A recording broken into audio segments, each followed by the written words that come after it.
Isn't that the issue that every time we ask a lot of senior Republicans here, they turn this back around on the Democrats and criticize the process and don't defend the president outright? Isn't that the inherent question?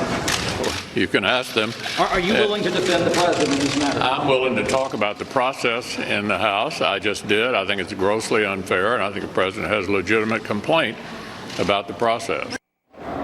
Now, Republicans yesterday, they stormed the House Intelligence Committee. Some took their phones into the secure area. That's a big no-no here on Capitol Hill. In fact, I'm told after the phones were confiscated that one member still had a device on him that they didn't find, and they had to scrub the room. That took about 2 hours. President Trump was very appreciative of Republicans standing up to him, and he said, quote, "Thank you, House Republicans, for standing tough. It's a total scam." Connor. All right, Chad. Thank you, sir. As always, Chad Pergram on Capitol Hill for us. And Joe, that's really what the president wanted to see, right? He wanted to see his own party. He's talked about it publicly, to stand up for me, essentially. That's what yesterday was about. Look, it's deeper than that. I mean, certainly the president wants to see some people pushing back. It can't just be, Gates and Zeldin and some others doing it. It needs to be a party-wide thing.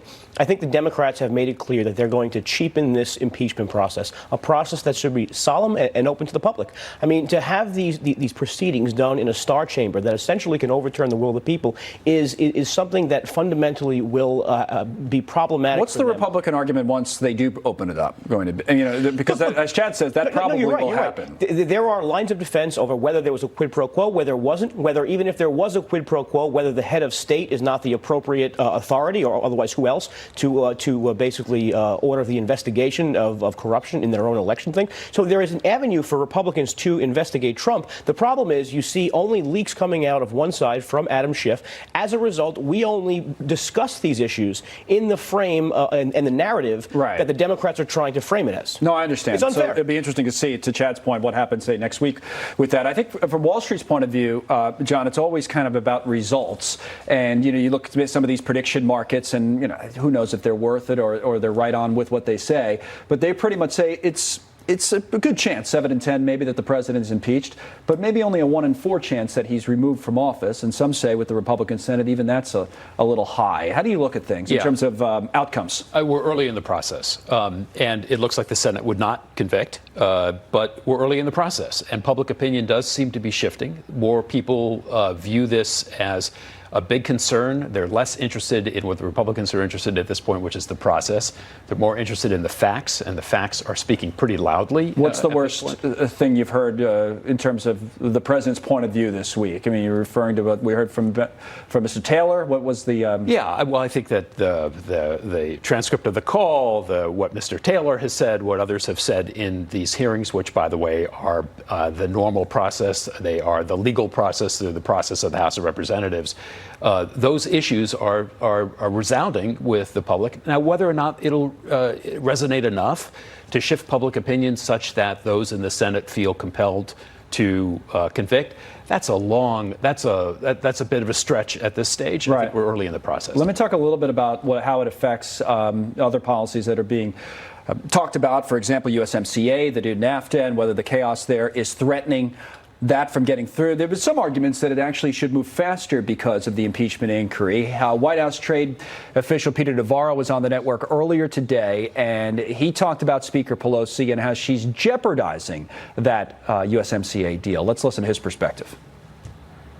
There's one real sticking point. That's Nancy Pelosi. She fiddles while the USMCA's in the deep freeze. This thing's ready to go put on the floor. The problem, Maria, there's only a few days left in the legislative calendar for the House in October. So what are you guys thinking as you can start this one in terms of whether that actually gets done? That is one that matters, I think, to investors and everybody else.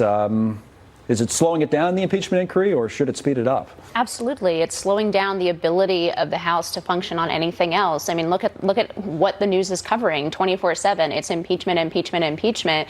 And that is a large problem for Democrats because the country, yes, numbers are moving on impeachment, but I think what we're seeing is just the settling of people who didn't like Trump now in favor of impeachment and removal, right? So we have the same divides we've always had about Donald Trump. And his base sees this as the third bite at the apple from Democrats to try to overturn the results of the 2016 election.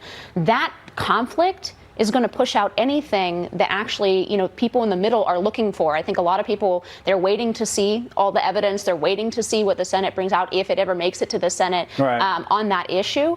And they want to see, in the meantime, they want to see this trade deal. They want to see issues like health care being talked about, and they're not. And I think a lot of voters in the middle are frustrated with that. I wanted to get in what's happening in the UK because we mentioned before the last break, Joe, that Boris Johnson's called for an election on the 12th of December. How do you see this whole thing unfolding? We're going to get Brexit finally. He wins in the election. What do you think happens? Well, I think it's going to be tough to see how Brexit does not happen. But I understand, the problem, and I think Nigel Farage and others have been on the news talking about this.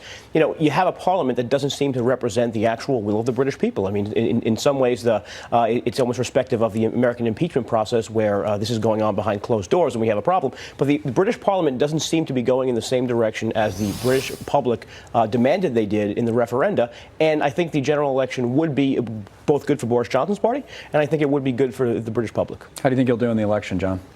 Well, if there's an election, right? So he's suggesting that there would be, and that's kind of holding his own party's feet to the fire. That unless you kind of speed up the process and get Brexit through, we're going to call an election and aim to get a majority. Look, he's got momentum at this point, and he has the EU kind of behind him as well. They've been compromising on issues that they hadn't compromised with Theresa May on. Right. Give the guy credit for that part of it. A lot of people didn't expect that. Exactly right. Exactly right. And so there does seem to be a tailwind, at this point. Back on USMCA. Sure, absolutely. There are actually some issues that are still being negotiated. Labor is unsatisfied with some of the contingencies with the USMCA, holding foreign producers to the standards that labor feels are necessary for the deal, whether you agree with labor or not. Yeah. Lighthizer is back and forth. The USTR is back and forth to the Hill, still negotiating these things with members of Congress. So there is discussions going on. I've always wondered if they make too many changes, though, how it affects the other countries involved. Complicated, because Mexico's already ratified. Exactly. They would have to have sort of corollaries, which are much harder to enforce. All right, we'll get back to all of this. It's all very important, of course.